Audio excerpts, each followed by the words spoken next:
So, sino po dito yung merong mga mahal sa buhay na malayo sa kanila? Yan, malayo. Or yung iba, merong magulang OFW, kagaya ko. Yung iba naman, sundalo yung asawa. Meron ba dito sundalo yung asawa niya? Or seaman. Seaman. May member tayo, si Ate Vanessa, no? Si Kuya Jan, minsan wala siya sa Pilipinas, nandun siya sa barko. So kung meron kayong mga mahal sa buhay na malayo, syempre, ngayon kasi may video call na eh. Pero nung bata pa ako, picture lang, no? Talagang tawag lang. So kung halimbawa, ikaw, meron kang mahal sa buhay na malayo sa iyo. Imagine mo, halimbawa, merong yung asawa mo, malayo sa iyo. Sabi natin, sundalo o kaya seaman o kaya OFW. Siyempre, ang memory na lang na meron ka at pinangahawakan mo, dahil namimiss mo siya, yung picture niya. Di ba? Sige, siguro yung iba dito, may picture kayo sa wallet. Meron ba kayo nun? Sa cellphone, minsan naka-screen pa yan, screensaver pa, di ba? So, yung picture na yon, yun yung inyong tinitingnan kapag namimiss nyo yung mahal nyo sa buhay. Tama ba? Tama ba? So, every day, tinitreasure mo yon. At pag namimiss mo siya, tinitingnan mo yun. Namimiss ko na yung mama ko. Ma, huwag ka mag-alala, ma.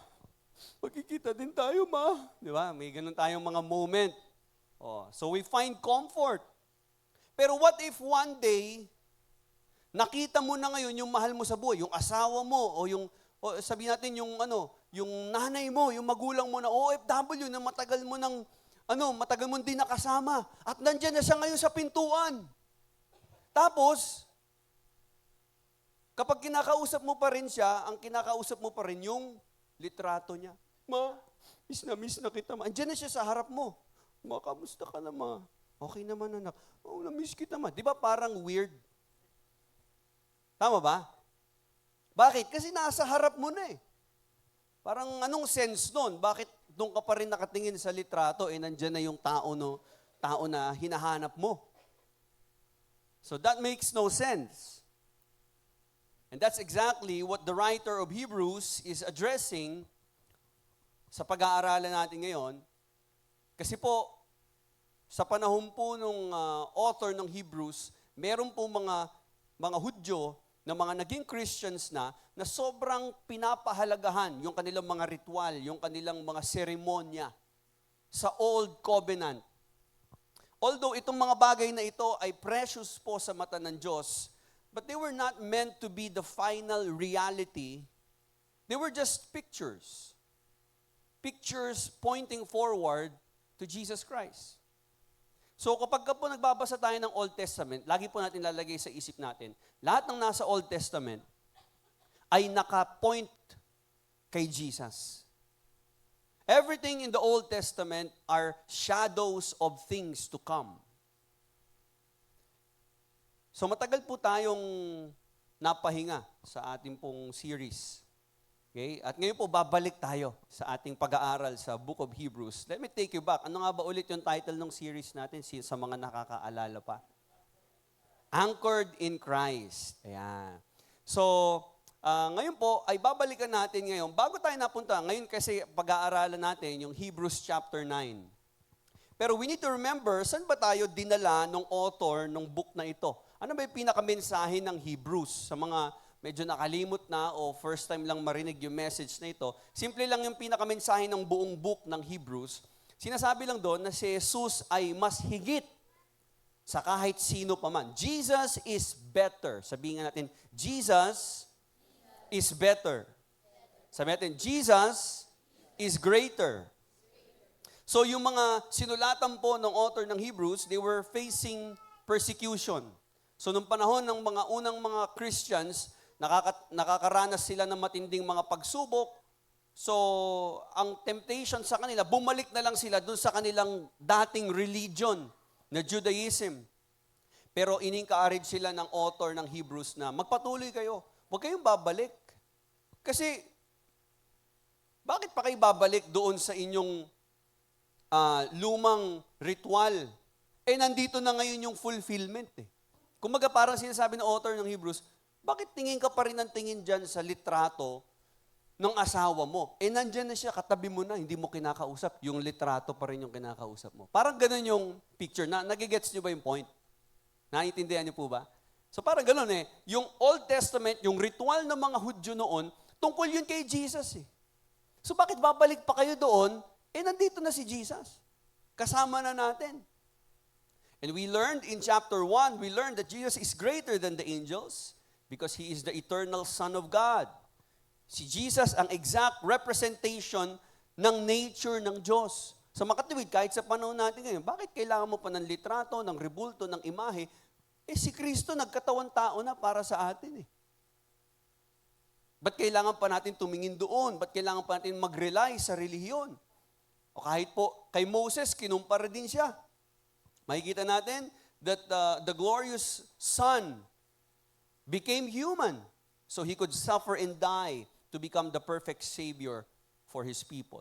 In chapters 3 to 4, we saw that Jesus is greater than Moses. Si Moses po ay isang mahalagang figure, no?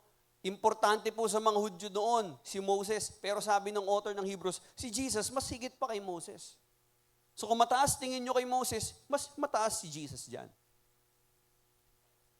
Kasi si Jesus ay Diyos. Kumbaga, si Moses, katiwala lang dun sa bahay. Si Jesus, anak ng may-ari ng bahay. Sino mas mataas? Sino mas mataas? Yung anak. Tama ba? Payag ka ba yung inyong hinire na helper sa bahay, inuutusan yung anak mo magwalis? Tapos sinasahuran mo siya. Anak, ba't ikaw yung nagwawalis? Sabi po kasi ni ate, ako daw po magwalis dito. Ano ginagawa natin mo? Nagti-TikTok po. Payag ka ba nun? So, hindi, di ba? Kasi meron siyang job description. At anak mo yun Same thing, sa ranggo, mas mataas ang Panginoong Hesus. In chapters 5 to 7, na-introduce tayo sa isa sa mga major themes ng Hebrews. Pinakilala si Jesus as our great high priest. Na sa mga, para ma-recall lang natin, ano ibig sabihin ng high priest? Pag high priest noon kasi, pag ikaw magwo-worship, hindi kagaya ng worship natin ngayon. Napapasok tayo lahat dito, kakanta tayo. Noon, ang worship, maghahandog sila ng hayop. Ihahandog nila yon sa altar ng Diyos. Pero hindi sila pwede pumasok. Ang papasok lang ay yung mga pari. At yun ang maghahandog ng kanilang may handog si Pastora Jenny. Yung mga pari, kukunin lang yung handog ni Pastora Jenny at sila yung maglalagay nun sa altar. Tapos, once a year, yung high priest, meron kasing lugar, merong lugar sa tabernacle. Okay? Mamaya, meron akong illustration, papakita ko sa inyo ano itsura nun. No? Gusto niyo ba makita yon? Para mas ma-picture out nyo. Meron tinatawag na Holy of Holies. May lugar sa kanilang bahay-sambahan noon na walang nakakapasok kahit sino. Isa lang ang nakakapasok, yung high priest lang. Okay? At doon, nagsisprinkle siya, winiwisik niya yung dugo ng hayop na hinahandog bilang handog sa Diyos at bilang paglilinis ng kasalanan ng buong Israel sa isang buong taon. Okay? Nagets niyo ba? So, halimbawa, si Bishop yung high priest natin, kunyari. Every May, 35th anniversary natin, papasok siya kunyari sa Holy of Holies para yung kasalanan ng lahat ng members ng Jomsi Church malinis na, maalis na, mapatawad na ng Diyos. Kailangan niyang gawin yon every year. At siya lang ang may authority na gawin yon. Kasi siya yung high priest. Pero pinakita dito, si Jesus yung ating greatest high priest. Kasi si Jesus ang nakapag-alis ng kasalanan natin once and for all. Hindi na kailangan ulit-ulitin pa taon-taon. Kasi hinandog niya na ang kanyang sariling buhay, dumanak na ang kanyang sariling dugo, at yun ang naging kabayaran para tayo'y malinis sa ating kasalanan. Kaya po, siya yung tinatawag na Great High Priest. Everybody say, Great High Priest. Yan. Okay? So, ano pa? Natutunan natin in chapter 8, pinakita doon that we have a better covenant. Yung unang agreement sa Old Testament, in-explain niya doon, ang pinaka-mediator o tagapamagitan para ang mga tao makalapit sa Diyos, kailangan dadaan sila sa pari. Dadaan sila sa matinding seremonyas. Pero tayo, kaya tayo nakakalapit sa Diyos ngayon dahil kay Jesus. Okay? Kaya mas maganda yung covenant natin ngayon. We are in the new covenant. Hindi na nakasulat sa bato yung kautusan ng Diyos. Sana sinulat ng Diyos yung kanyang kautusan sa ating mga puso. Noon kasi titingin pa yung tao, ano ba yung bawal?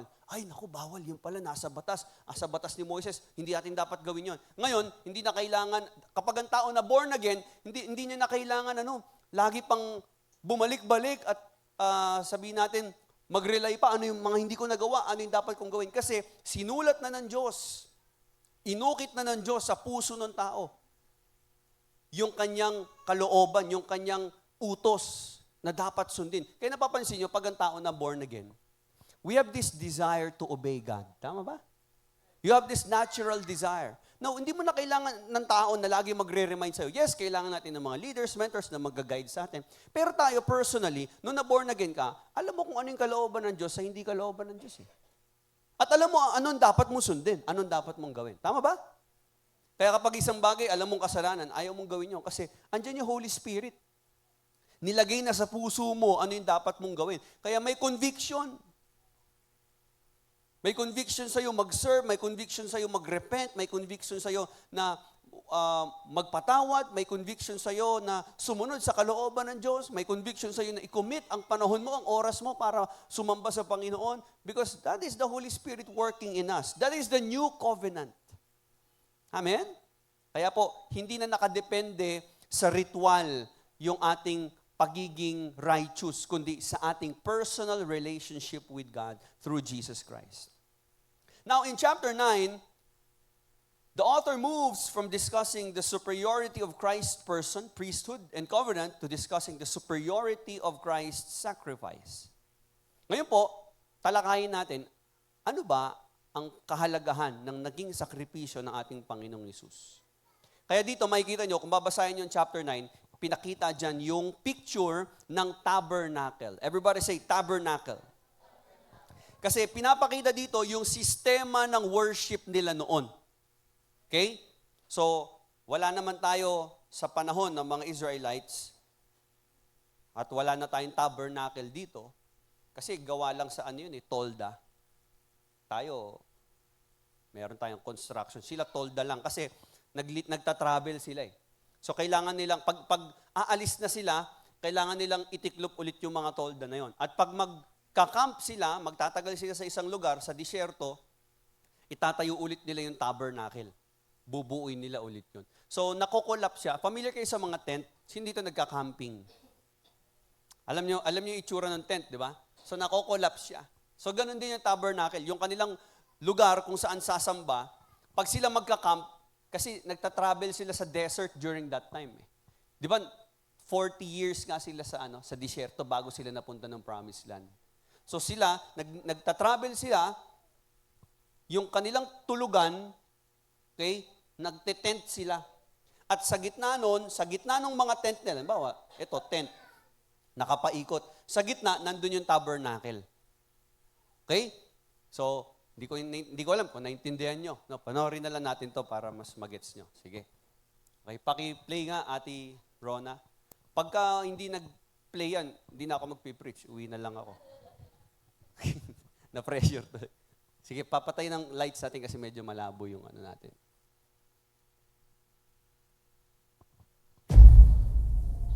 Wag mo gulatin, Rona. Sige.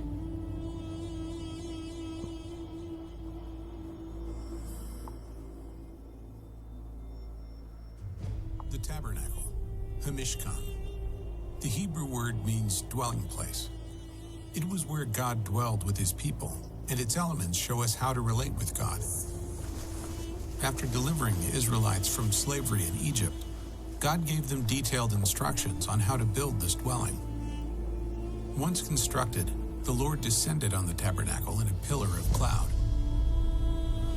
curtains separated the whole tabernacle from the rest of the Israelite encampment. In this courtyard was the tabernacle's largest piece of furniture, the altar. A wooden box covered with bronze. The altar was shaped as a square, measuring approximately 7.5 feet long and 7.5 feet wide. From top to bottom, it stood about 4.5 feet. Hollow space inside the box allowed priests to insert coals. Above was a bronze grating where priests would lay animals for sacrifice. A horn of one piece with the altar stood at each corner. 4 bronze rings under the ledge allowed one to insert carrying poles so the Israelites could transport the altar. Between the altar and the tent of meeting was a bronze laver. Priests had to cleanse their hands and feet here before offering sacrifices or entering the tent. Within the inner tent stood one of the most recognized elements of the whole tabernacle, the menorah, a lampstand with 3 branches that rose on each side to create a total of 7 lamps. This solid gold lampstand weighed about 75 pounds. Each lamp was a small cup that the priest would fill with oil to fuel the light. Each branch in the middle of the shaft had almond blossoms. The menorah served a most practical purpose. It was the only source of light in the tent, an eternal light that was never to go out. Also in the tent stood a wooden table covered with gold. On it was to always remain the bread of the presence. The bread of the presence symbolizes God's desire to be with his people. Incense was to burn continuously on the altar. God instructed the priests to replenish the incense every evening and morning. A curtain separated the holy place from the Holy of Holies. The menorah, the altar of incense, and the bread of the presence were all in the holy place, but outside this veil. Like the curtains covering the tent of meeting, this veil was blue, purple, and scarlet, with cherubim, a kind of angel. Beyond the veil, at the far end of the tabernacle, was the ark. The ark was a wooden box covered with gold. It was nearly 4 feet long. Its width and height were about 2 feet, 3 inches. Like the altar, the ark had rings and poles so the Israelites could carry it as they traveled. Within the ark were the 2 stone tablets on which God had written the 10 Commandments. Later, it contained a sample of manna and the rod that bloomed to reinforce Aaron's leadership. The mercy seat was the ark's lid and features prominently on Yom Kippur, or the Day of Atonement. At each end stood a cherub facing the other with its wings outspread. This cover was made of solid gold. The priest would sprinkle the blood of the sacrifice on this mercy seat, symbolizing that the nation's sins were covered for another year. While only the high priest would see it, the mercy seat was the key symbol of atonement that God would forgive his people. Though daily sacrifices on the altar were necessary for payment of sin, it was only through the mercy seat on the Day of Atonement that the stain of sin was washed away. While priests had to make repeated sacrifices, one man offered a sacrifice to atone for sin once and for all. When Jesus, the Messiah, died, he sprinkled his own blood before God, securing atonement forever for all who would trust in him. Jesus cleanses us, makes us pure, and enables us to rightly approach the Lord. He tore the veil that kept distance between Israel and the Lord. God dwelled among the Israelites through a tent. Now, he dwells within his people through the Spirit. Amen. Yan, palakpakan naman natin si Lord. Movie marathon kayo, no? Yan. So, na-picture out nyo ba? No? Medyo, yung mga details, hindi natin masyadong tatalakayin. Pero nandito yan eh. Sa chapter 9, makikita natin, we can see here that yung details nung nandoon sa, nakita nyo yung tabernacle, yung tent, yun yung dinidescribe dito sa ating text. Okay? So, punta tayo ng Hebrews chapter 9. Let's read the first 5 verses of our text. Today, we'll look at Hebrews chapter 9, verses 1 to 14. Okay, 1 to 14 ang tatalakayan. Pero basahin natin yung verses 1 to 5. Okay, Hebrews chapter 9, verse 1. Now, even the first covenant had regulations of divine worship and the earthly sanctuary. Okay, yan yung first covenant, yung lumang covenant, yung lumang tipan ng Diyos sa tao. Okay, meron silang rules, meron silang ceremonies, may rituals na kailangan gawin. Okay? For there was a tabernacle prepared, the outer one, in which were the lampstand and the table and the sacred bread. This is called the holy place. So nakita nyo kanina, yung tent, di ba? Doon sa tabernacle, yung nakapalibot. Sa labas, meron tayong outer court. Ang tawag doon outer court. Doon yung hugasan ng kamay ng mga priest. Okay? Yung altar nandun, nakita nyo? Okay? Tapos pagpasok mo sa tent, merong lamp. Nakita nyo yung lamp kanina? Ang tawag natin doon, holy place. Okay, everybody say holy place. So nakalagay doon yung lamp, at yun lang yung tanging ilaw doon. No? Yun yung nagbibigay ng liwanag doon sa tent na yun. Nandun din yung bread, di ba? At yung incense. Yung insenso, laging nire-replenish yun ng mga priest. Yung bread, sumisimbolo yun ng fellowship ng Diyos, na gusto ng Diyos makasama ang tao. Kasi during the ancient times, ang simbolo ng kanilang fellowship ay yung pagkain. So pag halimbawa kumain kayo ng magkasabay, it means intimate fellowship. So si God, si Yahweh, ay naglagay ng simbolo ng kanyang desire na maka-fellowship ang tao. Kaya may bread dun sa loob ng holy place. Okay? Ito yung binabanggit dito. So yun tinatawag na holy place. Sabi sa verse 3, behind the second veil, there was a tabernacle which is called the Holy of Holies. Okay? Holy of Holies, or sa ibang translation, most holy place. Having a golden altar of incense and the ark of the covenant covered on all sides with gold, in which was a golden jar holding the manna, and Aaron's rod which budded, and tables of the covenant, and above it were the cherubim of glory overshadowing the mercy seat. But of these things we cannot now speak in detail. Tuloy natin sa verse 6. Now when these things have been so prepared, the priests are continually entering the outer tabernacle, performing the divine worship. But into the second, sa verse 7, yun ang verse 7, but only the high priest entered the inner room, o yung holy place. Yung kunasan yung Ark of the Covenant, yung may angel, nakita nyo kanina yung box, parang box. Tawag doon Ark of the Covenant. Okay? Sabihin natin Ark of the Covenant. So, ang nakakapasok lang po doon ay high priest. Yung pinakapunong pari. Okay? And that only once a year. And never without blood, which he offered for himself and for the sins of the people had committed in ignorance. Every year lang nakakapasok doon ang high priest. At doon, winiwisik niya, kunyari, ito yung Ark of the Covenant, iwiwisik niya doon yung dugo ng hayop para sa kasalanan niya at sa kasalanan ng buong Israel. Every year. Para maalis yung kasalanan ng buong bayan ng Israel. So yun yung kanilang style ng worship before na dinidescribe dito ng author ng Hebrews. So, ang pinaka-point dito ng author ng Hebrews, oo, noon, ganun yung sistema nyo. Kasi itong mga kausap dito nung sumulat nung Hebrews ay mga Hudyo na naging Kristiyano na. Na born again na sila, nakilala na si Jesus. Pero, parang gusto nilang bumalik ulit sa dati nilang religion. Pero sabi ng author, ba't kayo babalik? Nandito na si Jesus. Hindi nyo ba alam na lahat ng inyong mga ginagawa noon, lahat ng mga ritual doon, ay tungkol din kay Jesus? So bakit kailangan bumalik pa kayo doon?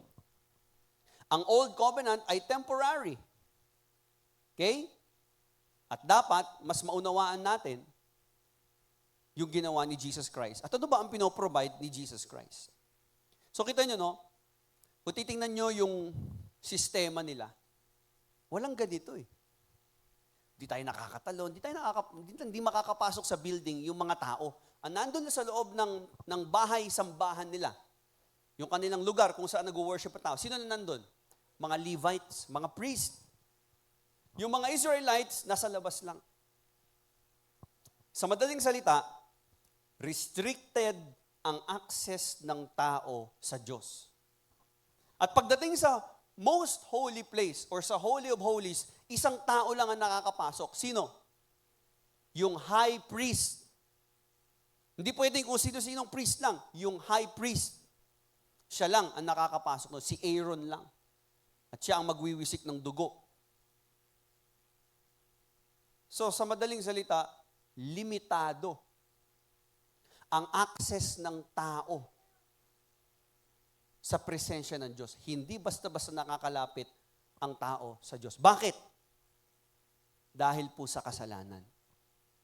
Dahil ang Diyos ay banal. Pinapakita lang dito yung sistema sa Old Testament, mababasa niyo rin sa Exodus, lalo na sa Leviticus. Pag binasa niyo yung Leviticus, nandun lahat ng mga instructions ng Diyos kung paano ang gagawin nila sa pagbuo ng tabernacle, paano sasamba ang mga tao, paano maghahandog ng mga animal sacrifice. Bakit kailangan nun? Kasi ang Diyos ay banal. At ang Diyos na banal, hindi po pwedeng magkaroon ng ugnayan o ng personal relationship or fellowship. Hindi pwedeng lumapit ang isang makasalanang tao sa banal na Diyos. Ano mangyayari pag lumapit ang makasalanan sa banal na Diyos? Mamamatay yung makasalanan. Banal po ang Diyos. Sabi mo sa katabi mo, banal ang Diyos. Okay? So ang pinaka-concern ng Book of Hebrews, napakasimple lang. Okay? How can a sinful people gain access to a holy God? By the way, we've entitled our message today, From Shadows to Substance. Okay? So paano ba makakalapit ang isang makasalanang tao sa isang banal na Diyos? Okay? How can we gain access to a holy God? How can a person come into the presence of God? At ngayon, nakakalapit tayo sa Diyos. Tama ba? Tama ba? Pag ikaw nag-pray ka, nakakalapit ka kagad sa presence ni Lord. You have access. You can worship God anytime you want.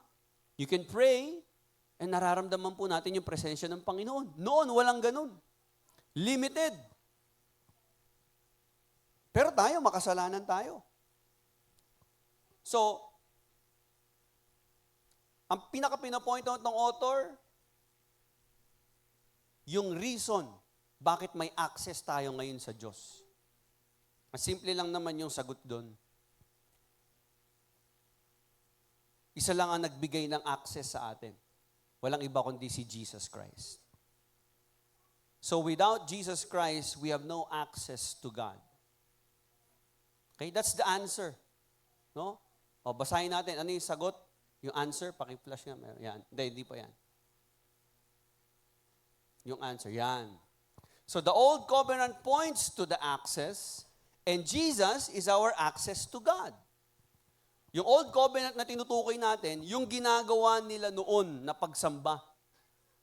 Okay? Sa Old Testament. So yung Old Testament, tinuturo no na, para kayo makalapit sa Diyos, ito yung mga kailangan yung gawin. Pero lahat yon symbolic ng ginawa ng Panginoong Hesus in the New Covenant. Okay? Ang nagbigay ng access, ang nagbigay ng daan para ang tao makalapit sa Diyos, walang iba kundi si Jesus Christ. So, yung religion, nagtataka kayo, Pastor, kailangan ba natin ng relihiyon? Kailangan natin ng ganito, saan ba tayo aanib na relihiyon? Ano bang kailangan natin? Ang religion, sa totoo lang po, hindi nito kayang i-reconcile ang tao sa Diyos.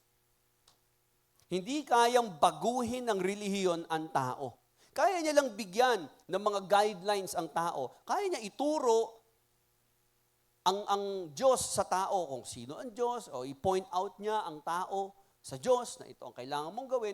Pero yung manumbalik yung ating relationship sa Diyos. Yung tayo ay makabalik sa fellowship natin sa Panginoon. Yung tayo ay mapatawad sa ating kasalanan.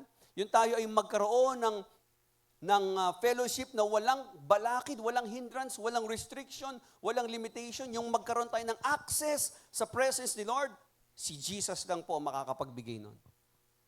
That is why you can never be saved apart from Jesus Christ. Amen? Kaya may mga nagtatanong, Pastor, okay lang ba? Magstay pa rin ako sa religion ko kahit na nandito naman ako, kahit si Jesus naman, tinatanggap ko sa puso ko. Pero gusto ko i-keep yung religion. Anong point?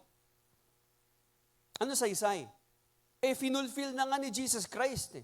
Hindi nga kayang i-fulfill o gawin ng religion. Ang pinaka-purpose lang ng religion or specifically ng Judaism, okay, ay, kumbaga signage lang siya.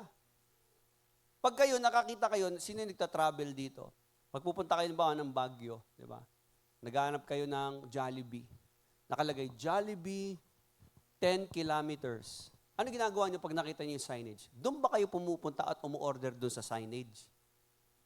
Uy, ito na, Jollibee na to. Pero nakalagay, Jollibee, 10 kilometers. Ano gagawin niyo?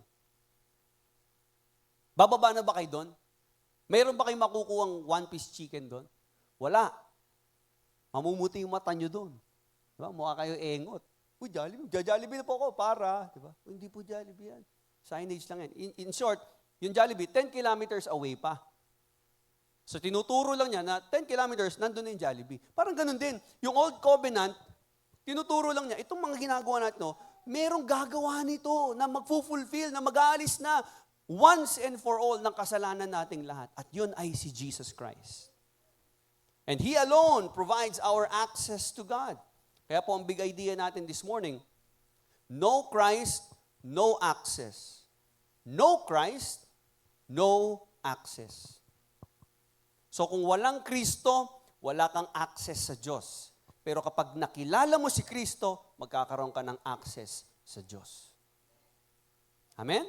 Hindi religion, hindi church, hindi rin kung ano-anong mga pagpapakabuti natin. The Old Covenant only points to the access, and Jesus is our access to God. Ang problema ngayon, bukod sa Judaism, napakarami pang religion. Naakala ng tao, yun ang paraan. So isipin mo, yung Judaism na pinagmula ng Christianity, hindi nga sinasabi ng Bible na magtiwala tayo sa religion na yun. Kay Kristo pa rin. How much more sa mga false religion na nagkalat ngayon? Di mas lalong maliligaw ang mga tao. Sa madaling salita, sinutukoy dito, yung Old Covenant, ginaguide lang niya yung mga Israelites. Ginaguide nila ang tao sa pintuan. Yung pintuan, si Jesus, sa kanya ka pa rin dapat dumaan. The Old Covenant could point people toward God, but only Jesus Christ can bring people into God's presence because of His perfect sacrifice. One of the greatest needs of every human being is access to God. Kasi tayo, nilikha tayo ng Diyos to have fellowship with Him. Yun nga lang, yung kasalanan, nasira yung ating fellowship sa Kanya. Kaya nahiwalay ang tao sa Diyos kasi dahil sa kasalanan. And throughout history, sinubukan ng mga tao na gumawa ng tulay para makabalik sila sa Diyos. Ano yung ginagawa nilang effort? Ano yung tulay na ginagawa nila para maabot nila muli ang Diyos? Yung religion, yung pagpapakabait, yung morality, yung mga rituals, yung pagpapakabuti, yung pagdodonate sa church, o pagtulong sa kapwa. Di ba? So ang dami natin mga ginagawang way para tayo tanggapin tayo ng Diyos, maging maayos yung puso natin sa Diyos. At sinasagot ng Hebrews, yung napakasimpleng tanong, paano ba makakalapit talaga ang tao sa Diyos na banal? Isa lang ang tulay, isa lang ang daan.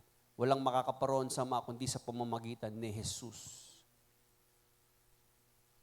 Pinakita na ng author na superior si Jesus sa mga anghel, kay Moses, kay Joshua, kay Aaron, at sa buong Old Covenant system. Pinakita ng author na si Jesus ang great high priest natin, ang mediator natin, ang ating tagapamagitan sa mas better na covenant. Although, ang Old Testament po o ang Old Covenant, hindi po siya useless. Design talaga ng Diyos yon as a shadow. Okay? Ang Old Testament ay shadow. Okay? It is only a shadow of things to come. The tabernacle, yung priesthood, yung mga pari, yung sistema nila doon, yung mga sacrifice, lahat yun, si Jesus yun eh. Lahat yun ay mga illustrations sa hinahanda ng Diyos na klase ng paghahandog. So yung ginagawa nila noon sa Old Testament, symbol lang yun ng gagawin ng Diyos sa kanyang New Covenant. So what does this teach us? Number one, the Old Covenant was designed to point beyond itself. So sa madaling salita, yung spotlight, wala dapat sa Old Covenant. Okay? Yung Old Covenant, siya yung spotlight na nakatutok doon sa bida. Sino yung bida? Si Jesus. Nakuha po ba natin? O, kaya dinescribe dito, di ba? Yung first room sa verses 1 to 10. Actually, yung verses 1 to 14, yung verse 1 to 10, pinapaliwanag doon ano yung itsura nung lumang sistema nung kanilang covenant. So, andun yung unang room, the holy place, andun yung lampstand, yung table, the bread of presence, tapos meron pa ulit veil. So, imagine niyo, halimbawa, ito yung tabernacle, no? Ito yung holy place. Nandyan yung lampstand, nandyan yung bread, nandyan yung incense, tapos merong malaking kurtina dito. At ito yung Holy of Holies dito. Nandito yung Ark of the Covenant. Merong takip. Di ba may kanta tayo na, You Tore the Veil? Alam niyo yung kanta na yon? Ang title nun? Ang title? At the Cross. Kung kinakanta natin yun, no? Ibig sabihin nun, kasi, nung namatay si Jesus Christ sa krus, okay, napunit from top to bottom yung kurtina na yun sa temple. Signifying na wala ng harang. Pwede nang makalapit ulit ang tao sa Diyos dahil sa ginawang pagsasakripisyo ng ating Panginoong Yesus. Amen? That is why today we are enjoying our fellowship with the Lord. So may barriers, no? Sa Holy of Holies. Access to God was restricted. So lahat ng kurtina ay nagpapakita at nagtuturo na hindi po pwedeng makalapit ang taong makasalanan sa Diyos. Pero dahil po kay Jesus Christ, nakalapit tayo. So wag masyadong, yun ang sinasabi ng author ng Hebrews, wag niyo masyadong i-emphasize o masyadong i-romanticize ang Old Covenant. Mahalaga yan, yes. But it was designed to point beyond itself.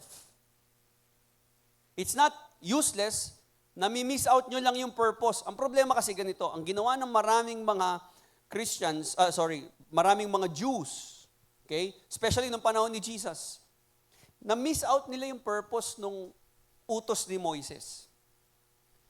Okay, yung utos ni Moises, akala nung mga Hudyo, lalo na nung mga Pariseyo, na perfect nila yon. So para sa kanila, na perfect namin yung utos ni Moises. So mataas yung aming spiritual life. Kaya ngayon, pag may mga tao na nakikita nila, hindi sumusunod sa mga tradisyon, judge sila ng judge agad. No, mabilis silang humatol. Ito, makasalanan to. Pag may nakita silang, pulubi, kaya ka pulubi kasi hindi ka sumusunod sa utos ni Moises, makasalanan ka, pinaparusahan ka ng Diyos. Napaka-judgmental nung panahon ni Jesus. Kaya, nirebuke ni Jesus lahat yun eh. Di ba, kung naalala niyo po, last year yata, naituro ko na, ang Old Covenant ay parang isang x-ray na tinuturo niya lang, ini-expose niya lang kung ano yung problema sa atin. Yung x-ray, hindi yun ang nagpapagaling sa atin. Hindi yun ang gumagamot. Ang gumagamot yung doktor, tama? Yung x-ray ay instrumento lang. Kaya ini-x-ray yung ating mga buto para makita saan may bali, saan may gagamutin. Ang Old Covenant parang x-ray. Nire-reveal ng Old Covenant kung ano yung mga dapat ayusin sa buhay natin. Pero ang Old Covenant o yung Old System o yung Law of Moses, hindi yun ang magiging way para tayo mabago.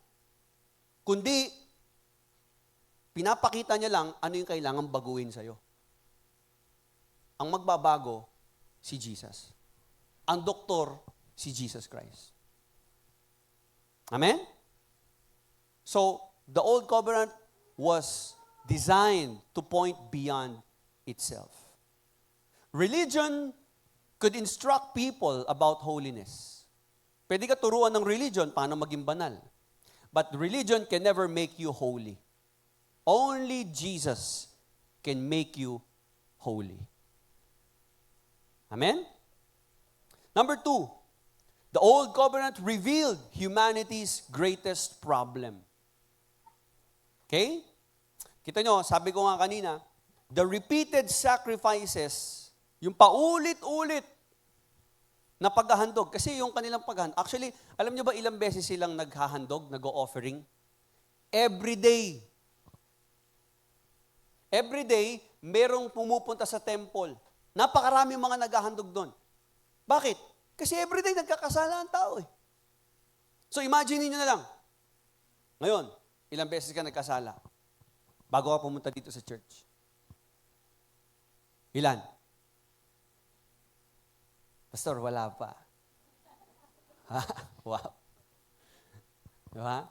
O kahapon, ilan mga nagawa nating kasalanan sa palagay ninyo? Kung nasa Old Covenant tayo, kailangan bayaran mo yun. So, sino dito ang makapagpapatotoo? Pastor, nagawa ko, buong isang araw, di ako nagkasala. Tumayo ngayon, ipapako ka namin sa krus. Hindi, tayo. Wala, no? Lahat tayo nagkakasala, every day. And that is the reason kung bakit every day din, yung mga Israelites, they were offering animal, sin, burnt sacrifices to God. Because every day, sila ay gumagawa ng kasalanan. At alam nila yon. So, ang pinaka-problema ng tao ay hindi yung pagiging ignorant. Hindi rin yung kulang yung effort nila. Hindi rin kulang yung relihiyon nila. Ang problema ng tao, kasalanan. And every year, yung high priest papasok sa most holy place kasi kailangan i-secure yung blood. Iwiwisik niya doon sa Ark of the Covenant. Kasi baka may natira eh. Tsaka yung kasalanan niya personal. Kasama doon. So every sacrifice was a reminder that the problem had not yet been solved. So bakit paulit-ulit ang sacrifice nila noon sa Old Covenant? Kasi yung problema sa kasalanan, hindi pa tapos. Kaya kailangan ulit-ulitin. Amen? Yung paulit-ulit na paghahandog, pinapakita doon, hindi sapat. Kulang. Kulang yung ginagawa ninyo. Kasi kung talagang naaalis noon yung kasalanan, bakit inuulit pa? Kung talagang naalis yung kasalanan dahil naghandog na sila ng hayop o nagwisik na sila ng dugo doon sa Ark of the Covenant, bakit next year kailangan ulitin-ulit yun? Ibig sabihin, hindi sapat. Hindi pa kompleto. Many people today still believe that the greatest need is self-improvement. Yan kasi yung mali ng mga tao. Akala nila, ang tinuturo ng Bible, kailangan magpakabait ka, baitan mo pa, magpakabuti ka pa, i-improve mo pa yung pagiging mabuting tao mo. Akala nila babaguhin ko yung habits ko, mas babaguhin ko yung disiplina ko, at siguro mas maging religious ako at mas magiging devoted pa ako para siguro mas matanggap ako ng Diyos. But the truth is, hindi yun ang tinuturo ng Biblia. Ang tinuturo ng salita ng Diyos, ang greatest need natin, hindi yung ma-improve yung ating sarili, kundi yung tayo ay malinis ng dugo ni Jesus. Ang kailangan natin, cleansing, hindi self-improvement. You cannot improve yourself. Kasi tingnan mo, napapansin nyo ba? Kung wala si Kristo, nung hindi pa kayo nakakakilala sa Diyos, pilit nyo mambaguhin ang sarili nyo. Di ba? Kung gusto nyo isang bagay, mabilis pa rin kayo natutokso doon. Walang totoong pagbabago kung hindi nakilala si Kristo.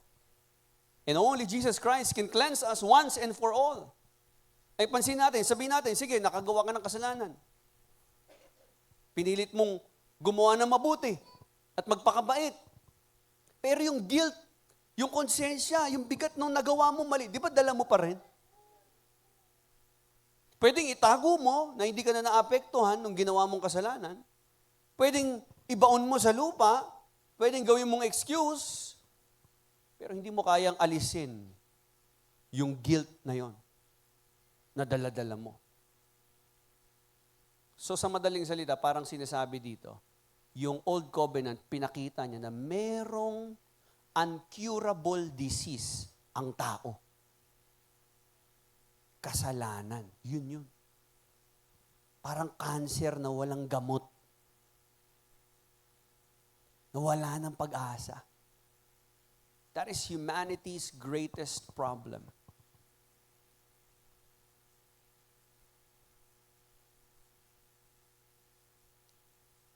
Walang makakagamot nun. Kahit sumali ka pa sa anong relihiyon, kahit pa sabihin natin gumawa ka ng mga kabutihan, hindi nun maaalis yung problema mo sa kasalanan. Mananatili yun. But number 3, in verses 11 to 12, basahin natin yung verse 11 to 12 muna. But when Christ appeared as a high priest of the good things to come, kita niyo yung salitang but, di ba?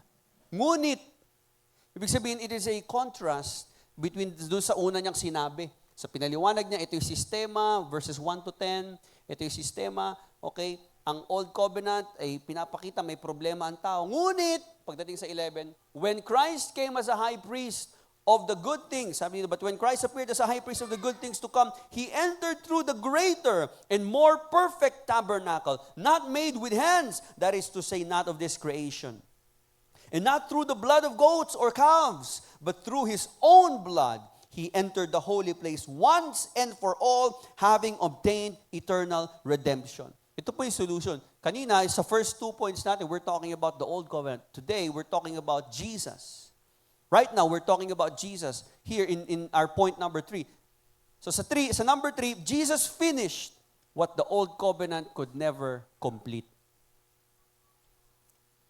Okay? So yung pinaka-points natin, yung 1 and 2 tungkol sa Old Covenant, yung 3 and 4 tungkol kay Jesus.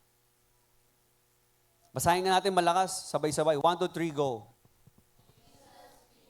What the Old Covenant could never complete. So sa verse 11, ini-introduce dito yung napakagandang transition sa Scripture. But when Christ appeared, nagbago lahat nung dumating si Jesus. Hindi kagaya ng mga earthly priest, si Jesus, kasi yung mga earthly priest, pumasok sila sa earthly tabernacle. Si Jesus, hindi siya pumasok lang din dun sa tabernacle na yun. Ano sabi ng 11? He entered through the greater and more perfect tabernacle not made with hands. That is to say, not of this creation. Ibig sabihin, hindi sa lupa. Si Jesus ay high priest din. Naghandog din siya. Pero hindi siya nagsagawa ng ritual, ng atonement, ng sacrifice dito sa lupa. Saan? Hindi daw dito eh. Sa isang perfect tabernacle. Where is that? That is in heaven. In the presence of God. Kung saan talaga tayo merong malaking utang. Sa Diyos. Doon lumapit ang ating Panginoong Hesus. Amen? Nakuha po ba natin? So, ang ganda ng imagery na to, no? yung process ng redemption, yung pagbabayad ng Diyos, para matubos yung isang alipin ng kasalanan, nagbayad ang Diyos. Nagbayad si Jesus sa Diyos Ama. Yung kanyang buhay, yung kanyang dugo. Hindi dugo ng hayop, hindi dugo ng tupa o ng baka o ng kahit anong uri ng hayop na pwede ihandog noon, kundi sarili niyang dugo. Siya mismo yung naging handog. At hindi kagaya ng mga pari noon sa Old Covenant na pabalik-balik naghahandog, pabalik-balik pumapasok, taon-taon sa Holy of Holies para magwisik ng dugo, para mapatawad yung kasalanan ng tao. Ang sabi ng Bible, He did it once and for all. Bakit kaya once and for all? Kasi tapos na. Kompleto na. Wala ka na idadagdag. Kaya mga kapatid, kapag tayo nilagay natin ang tiwala natin kay Jesus, lahat ng kasalanan mo, napatawad na. Wala ka na idadagdag dun. Sasampalataya ka lang. And that is the good news. Unlike earthly priests, si Jesus, He secured our eternal redemption.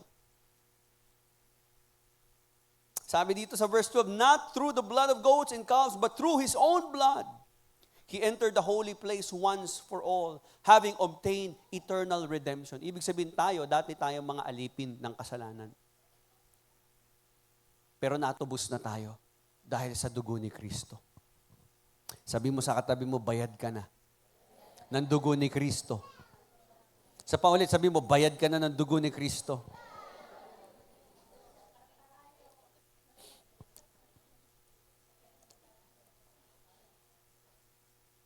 Tanungin mo ulit, off topic lang. Nagbayad ka na ba? Maiba lang.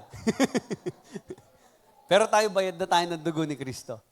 Kaya kung may utang kayo, magbayad pa rin kayo. Ha? Hindi kasama yung sa binayaran ni Jesus. Okay. Alam nyo ba sa Old Covenant, yung kanilang tabernacle, walang upuan? Alam nyo ba yun, walang upuan doon? Kaya tayo, nakaupo tayo dito. Kayo, nakaupo. Sa tabernacle nun, walang upuan. Lahat ng mga pari doon nakatayo. Nakatayo na sila. Alam mo bakit wala upuan? Kasi pagpapakita yon, ito ay nagsisignify na yung trabaho hindi pa tapos. Okay? So kailangan tumayo pa rin kayo kasi hindi pa tapos yung inyong trabaho. Kailangan nyo pa rin maghandog ng maghandog. Nakuha pa ba natin? Walang upuan doon sa tabernacle sa Old Testament. Wala upuan doon. Kasi hindi pa tapos. Pero tingnan niyo po, si Jesus, He entered the presence of God after He completed His redemption. Natapos niya po. Kaya po, mapapansin niyo, si Jesus naupo sa kanang kamay ng trono ng Diyos. Bakit naupo na si Kristo? Kasi tapos na. Tapos na yung kailangan niyang gawin. Tapos na yung kanyang mission.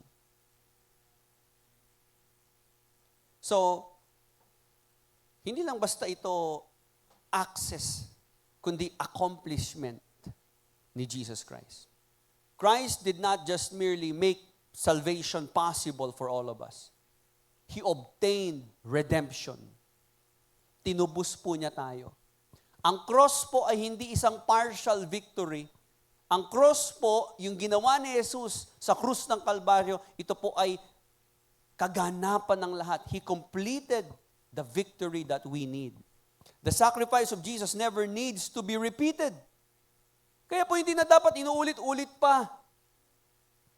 Hindi mo na kailangan, kailangan ko magsakripisyo para sa Diyos kasi nakagawa ko ng kasalanan. Kailangan ko gumising ng maaga ngayong Sunday, sakripisyo ko to sa Diyos kasi marami akong nagawang kasalanan kahapon. So iniisip mo yung pag-church mo ay nakakabawas ng kasalanan mo, insulto yan sa ginawa ni Jesus Christ. Kasi yung ginawa niya na sakripisyo, walang makakagawa nun, walang makakapantay doon. At tapos na yun, hindi mo na kailangan dagdagan yun. So yung ginagawa mo ngayon na paglilingkod sa Diyos, hindi ito pagbabayad sa kasalanan mo. Ito ay pagpapasalamat sa ginawa niya para sa'yo.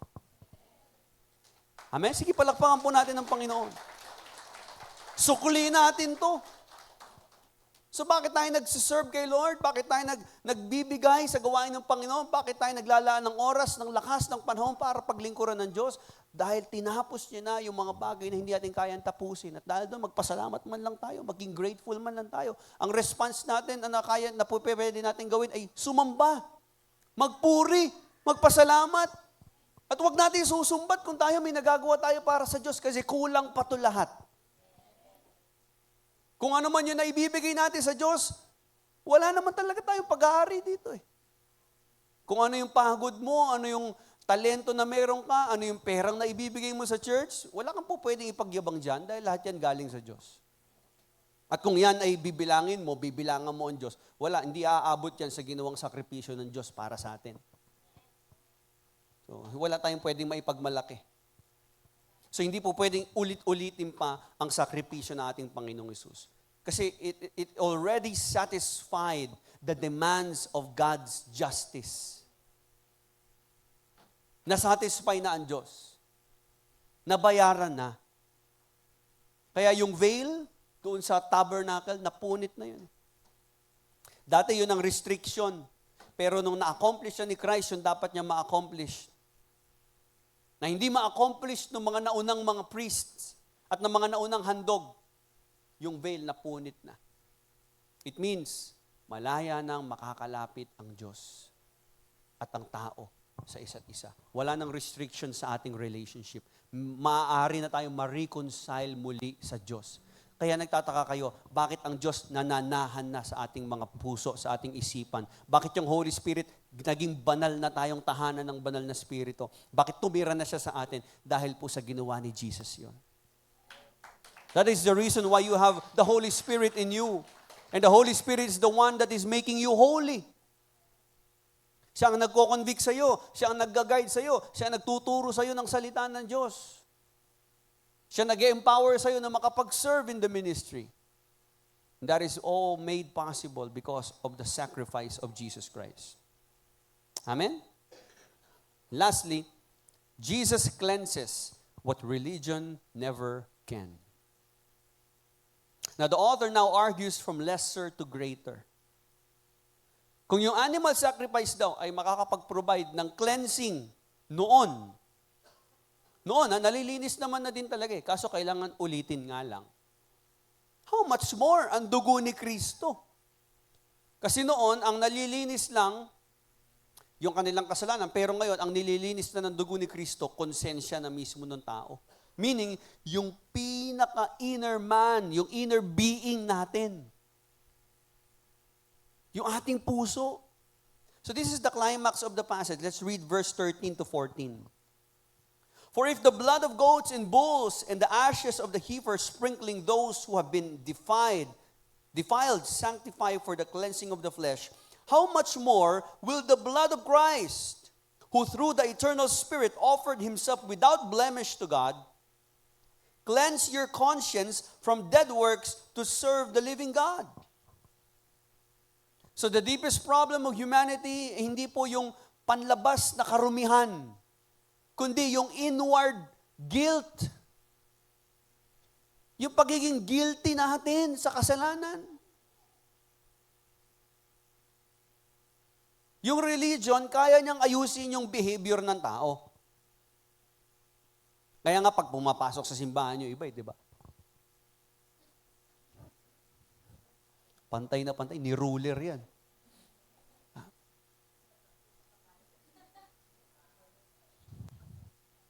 Ba? Kaya niya ayusin yung behavior ng tao. Nag-iiba eh. Pwede niyang gawan ng routine ang tao. Ito ang routine. Dito ka muna pupunta. Ito ang handog mo. Ito ang iaalay mo. Pwedeng pasunurin ng relihiyon ng tao eh. Pwedeng gawin ng religion yun. Ito ang dapat niyo gawin. Ito ang bawal. Pero hindi kaya linisin ng relihiyon ang puso ng tao. Only Christ can do that. Jesus offered himself through the eternal Spirit as the unblemished sacrifice. Bakit unblemished? Kasi si Jesus, walang nagawang kasalanan. Noon pag naghahandog sila ng tupa, dapat walang kapintasan, hindi bulag, hindi pilay, kailangan perfect yung kanilang hinahandog na tupa. Same thing si Jesus din po, unblemished. Dahil wala po siyang naging bahid ng anumang kasalanan, kahit sa pag-iisip, kahit sa pananalita. Nung siya hinandog niya yung kanyang sarili, malinis po. Perfect. Because He was God who became flesh. Kaya po yung sakripisyo ni Jesus Christ, sapat na yun. Wala ka na idadagdag dun. At muli po siyang nabuhay.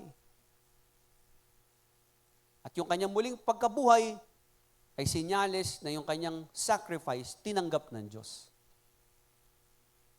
So the goal is not merely forgiveness, but transformation. Hindi sapat na mapatawad lang tayo. Ang gusto ng Diyos, mabago ka. Mag-transform ka. So si Jesus, He cleanses us from the dead works in order that we may serve the living God.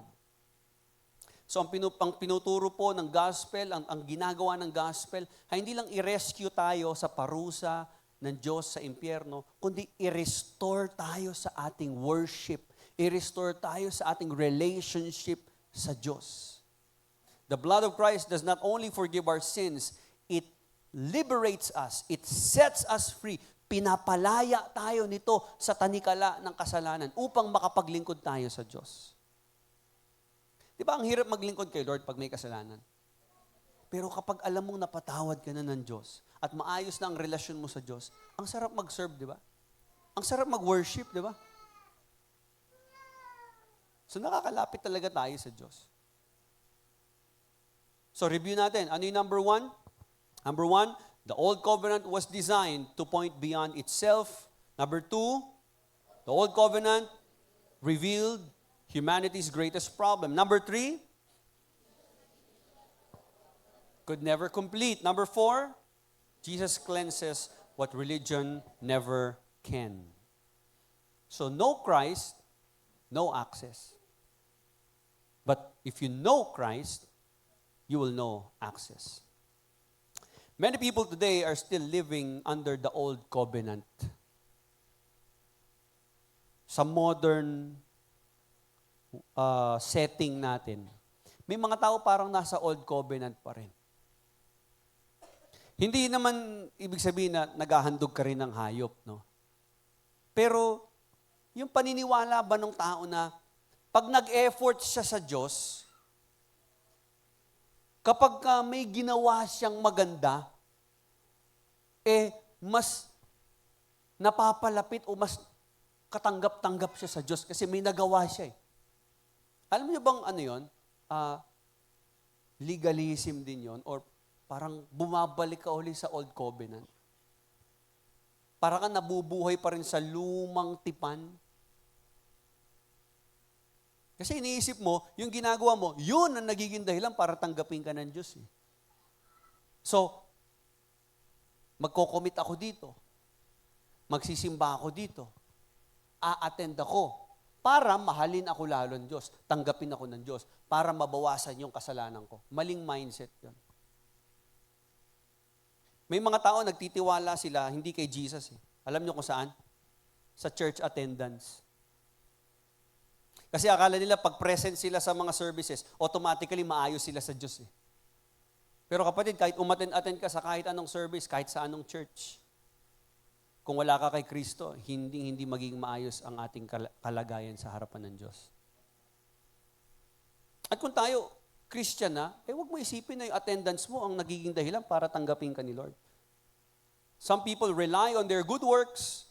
They assume na, okay, kasi medyo marami-rami na yung bilang ng aking mga kasalanan, babawi ako. I-offset ko, dadamihan ko ngayon para plus minus wrong. Kasi parang mga 5 yata yung naging kasalanan ko mabigat eh. So gagawin ko 10 para may 5 points ako. Ganun ba yun? May mga dumidepende sa religious tradition na pinasa ng kanilang mga magulang, ng kanilang culture. Iniisip nila na pag naging familiar ka at mas nakasanayan mo yung religion na to, pareho ito, may maayos ka ring pananampalataya. Yung iba naman, nakadepende sa kanilang personal, moral status. Yung kanilang pagiging mabuti. Ang ginagawa ng iba, kinukumpara nila yung sarili nila sa ibang tao. At kinukonclude nila, mas mabuti na talaga ako kasi hindi na ako kagaya niya eh. Mas holy na ako kasi, hello, tingnan mo naman yung buhay niyan sa buhay ko. Pero yung Hebrews 9 po ngayon na pinag-aralan natin, binabangga yung lahat ng mga ganong klaseng kaisipan. Binabasag niya yon. Na wala sa mga bagay na yon ang nakapagbibigay ng access sa Diyos. Pwedeng may value siya para maayos yung ating behavior, para makita natin yung ating devotion, pero hindi nito kayang lutasin ang pinaka-problema ng tao, yung kasalanan. Yung sin at isang guilty conscience sa harapan ng Diyos. Hindi kayang lutasin, hindi kayang alisin nun. Yun ng Old Covenant o ng ating mga good works. That is why the contrast is so important. They may point us to God, but they cannot reconcile us to God. Only Jesus can do that. Kasi yung sacrifice niya po, yun lang, ang final, complete, sufficient sacrifice for all of us. Pwedeng magkaroon ng awareness ang isang tao because of religion, but the gospel brings us into a relationship. Everybody say relationship. Religion cannot produce inward transformation. Si Jesus lang nakakagawa nun. Hindi kayang alisin ng religion ang guilt. Pwedeng temporarily, yes, temporarily, pag nag-church ka, di ba? Temporary, nawawala yung guilt eh. Pero later on, babalik ulit sa'yo yung guilt. Pero si Jesus, inaalis niya permanently yung guilt sa puso ng tao. Okay? So the real question is not whether someone believes in God in a general sense, or whether ang isang tao ay religious based sa kanyang cultural standards. Ang totoong tanong, nilagay mo na nga ba talaga ang tiwala mo sa ginawa ni Kristo sa krus para sa'yo? Have you really trusted Christ as your Lord and Savior? Have you trusted what He has done on the cross? Not partially, hindi addition sa mga effort mo, kundi yung buong tiwala mo, doon mo nilagay. Kasi po pwedeng, hindi tayo aware, pero baka nire-reject na natin si Christ at yung kanyang ginawang sakripisyo para sa atin. Kasi, pagka yung tiwala mo, 70% kay Jesus, tapos 30% sa attendance mo, sa pagpapakabait mo, parang nire-reject mo na rin si Christ. So parang ano yan? All or nothing. 100%, kung hindi 100% ang bibigay mong tiwala kay Jesus Christ, hindi counted. Para mo na rin siya ni-reject. So wag ilagay ang tiwala sa sarili, sa relihiyon. Either Christ is sufficient or not needed at all. Yun lang po. Kung di sapat si Kristo sa palagay mo, parang sinasabi mo na rin, hindi mo siya kailangan. So the call becomes deeply searching. How we move from the shadow to the substance. Yung religion, yung Old Covenant, yung lahat ng rituals in the Old Testament, lahat yan shadow lang. Ang substance, si Jesus. Have we moved from rituals to a relationship with Him? Kilala mo lang ba ang Diyos o ngayon lumalakad ka ng kasama ang Diyos sa pamamagitan ni Kristo? Saan tayo mas nagtitiwala? Sa mga signs, sa mga sinyales na nagtuturo sa pinakatotoong nagliligtas sa atin? So kapag ang identity mo, nakadepende pa rin sa kung nag-church ka o hindi, instead of, I belong to Christ or not. Kung yung pagkatao mo nakadepende pa rin at yung value mo at yung standing mo sa Panginoon, nakadepende pa rin sa attendance mo sa church. I'm not saying na kahit di kayo umattend, okay lang. Dapat tayo umattend tayo sa church. Pero wag nating gawing basihan ang pag-attend natin sa church para makita ang sarili na, uy, nag-attend ako sa church. Mas holy ako ngayon. Mas righteous ako ngayon. Mas katanggap-tanggap ako. So, tas yung confidence mo nakadepende sa nagagawa mo para sa Diyos. Sa performance mo. No, tayo po'y tinanggap ng Diyos. At tayo'y confident na umarap sa Diyos because of His grace. Dahil alam natin, mahal tayo ng Diyos. So, pinapabalik tayo ngayon ng Hebrews 9.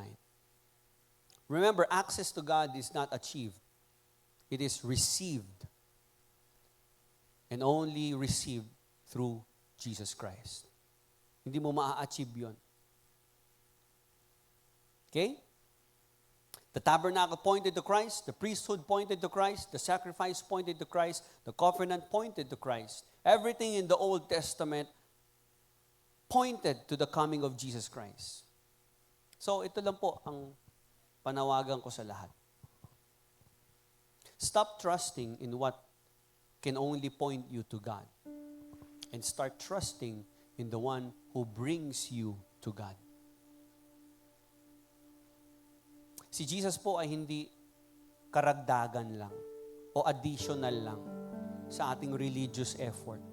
Siya po ang fulfillment ng lahat ng bagay na hindi natin kayang i-fulfill. Hindi po siya better symbol, He is the reality. And through His finished work alone, we have full, forgiven, fearless access to God. And because Christ is our perfect priest, is our perfect sacrifice, mediator of a better covenant, tayo ngayon, we're enjoying yung isang bagay na ninanais-nais ng ilang mga henerasyon ng nagdaan noon. Ano po yun? Complete access to God. Sana wag natin baliwalain yung regalong bigay ng Diyos sa atin. The way is open, the sacrifice is finished, the conscience can become cleansed. Come to Christ and enter boldly into the presence of God. Let us all bow our heads and let us pray. Lord, we thank you for Jesus Christ. For we have a better high priest, a better mediator, a better covenant. We have the fulfillment because of Jesus Christ. Lord, we ask na patuloy niyo po kaming turuan na magtiwala kay Kristo at hindi sa aming mga nagagawang kabutihan. Hindi sa aming mga accomplishment. Kahit sa aming performance, kundi sa nagawa ni Kristo para sa amin. Doon lamang kami tumingin, Panginoon. At doon kami magsimula. Doon kami humugot, Panginoon, ng dahilan upang makapaglingkod ng mas maayos. Lord, nawa maintindihan ng bawat isa ngayon na hindi kami naglilingkod, hindi kami sumusunod upang bayaran ang aming mga kasalanan, upang makabawi sa iyo. Dahil matagal na itong binayaran ni Jesus. Ngayon, kaya kami sumusunod, kaya kami naglilingkod, kaya kami lumalapit at nagpupuri sa iyo. Dahil kami po ay nagpapasalamat. We appreciate your greatness, your grace, your mercy. We appreciate our Lord and Savior, Jesus Christ. And may this be always a reminder sa bawat isa po sa amin na wala nang pwedeng idagdag sa ginawa ni Kristo para sa amin. Christ is sufficient. Christ is enough. To you all the glory, honor, and praises. In Jesus' mighty name we pray. Amen and amen. Palakpakan po natin ang Panginoong Jesus. God bless you all.